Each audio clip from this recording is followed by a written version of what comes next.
Yet another European country will now be governed by conservatives. The leader of the Christian Democratic Union, or CDU, Friedrich Merz, led his alliance to victory, securing more than 28% of the vote.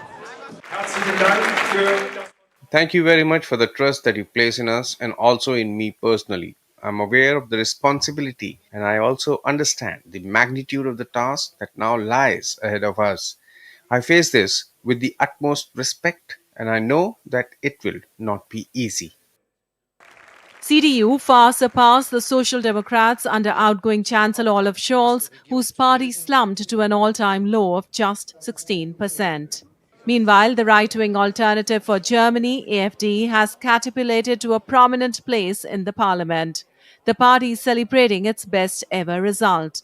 Their leader, Alice Weidel, has expressed a readiness to govern with the CDU-CSU alliance, though that remains highly unlikely at this stage. Most of Germany's mainstream parties have vowed to keep the AfD out of any coalition. Wir haben alle gemeinsam We have achieved a historic result. We have never been stronger in the federal government. We have become the second strongest force as alternative for Germany. And we have now formally established ourselves as a people's party. Merz is heading into coalition talks without a strong negotiating hand, although his CDU-CSUs emerged as the largest party. It achieved its second lowest post-war result. It remains unclear whether Merz will need one or two coalition partners to secure a majority, as the fate of smaller parties is still uncertain, potentially complicating the parliamentary arithmetic.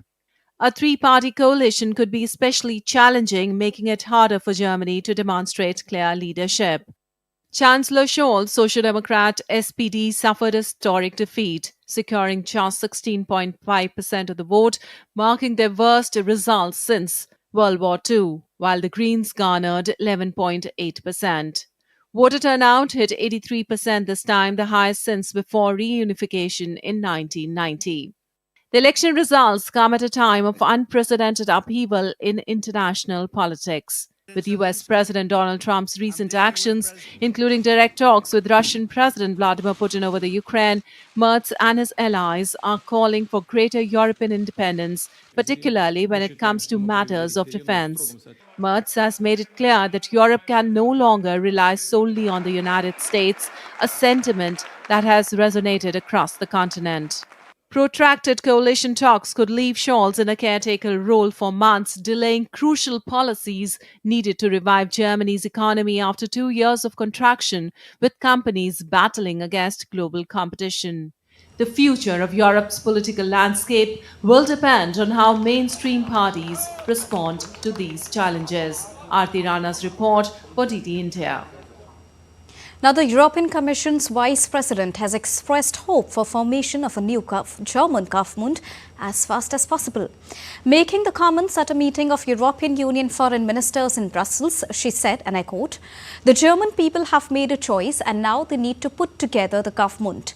I hope that they do it as fast as possible because we really need to move on with the decisions also on the European level that require German participation," unquote.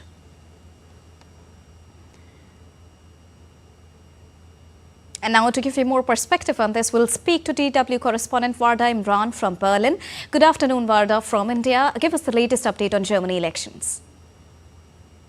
Well, now the result is actually clear. So now we know also that the smaller parties, at least the two smaller parties that yesterday were trying to get above the 5% threshold, are not making it into the German parliament. We're talking here of the Free Democratic Party, FDP, that was actually part of the three-way coalition until November, and the Bundessaga Wagenknecht is described as a far-left populist party. They will not make it into parliament, which essentially means that for Friedrich Merz and his conservative bloc CDU-CSU, it will be easier to form a two-party coalition. In other words, his conservative bloc and the Social Democrats, provided obviously that the Social Democrats are actually on board. That is still not clear.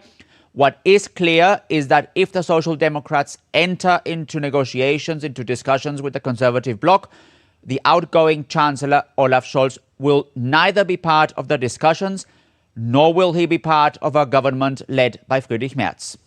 Now, you say that the likely coalition is of the Social Democrats and the Christian Democrats. How is this alliance viewed in Germany and the market especially? This alliance is not a new one in Germany. In fact, during Angela Merkel's time in office, that was a common alliance between her conservative bloc and the Social Democrats. But obviously, the world now is a very different one. And not only that, the conservative bloc is another conservative party. Friedrich Merz is not very similar to Angela Merkel. In fact, the two are not the best friends. And Friedrich Merz has already indicated that he plans to move his party, his conservative bloc, more towards the right instead of towards the center, which is where Angela Merkel had taken her conservative bloc. So when you ask what Germans think about a possible alliance, now that's one element to consider. A second element to consider is what alternatives there are. Because if there are no other alternatives, many Germans would prefer a grand coalition, as it's called, instead of a minority government that Conservatives would lead, which would make things much more difficult for them in Parliament. So the question now is what Friedrich Merz will do, what his next steps will be. Will he enter into those discussions with, for example, the Social Democrats? Will he also try and enter discussions with the Green Party that also suffered in Sunday's result? Those are all elements that will become clearer on Monday here in Germany after we hear from the different party leaders, and also obviously in the next few days and in the next few weeks. One important element that's relevant to stress, this could take a long time. In the past, coalition building in Germany has even lasted up to nearly 6 months. So no one's expecting this time round, but what everyone is expecting is that it won't be easy for Friedrich Merz. Also, will the incoming government be able to fuel the economy? What is their outlook so far? Well, they have to fuel the economy. There's no way out of that. That's the main challenge that they face. And by the way, that was also one of the main topics that voters actually thought of when depositing their vote on Sunday. It was the economy and it was migration. And there's no doubt that the economy will play a very important role in whatever coalition ends up governing Germany, because the state of Germany's economy is in a very difficult one. If this year, if 2025 ends in recession, it will be the first time ever, the first time since the end of the Second World War, that Germany would have 3 consecutive years with recession. And that not only impacts living costs here in Germany, inflation, it also impacts how Germany performs internationally, because to a large extent, Germany's political influence in the world is closely linked to Germany's economic influence in the world. So we're not talking only here about the economy, we're also talking about what role Germany will play in the world in the next few months and in the next few years. All right. Thank you so much, Thomas Sparrow, for joining us and bringing us a rounded perspective on the latest result of Germany elections. A lot of hopes are there on the new government. Thank you so much, Mr. Perro.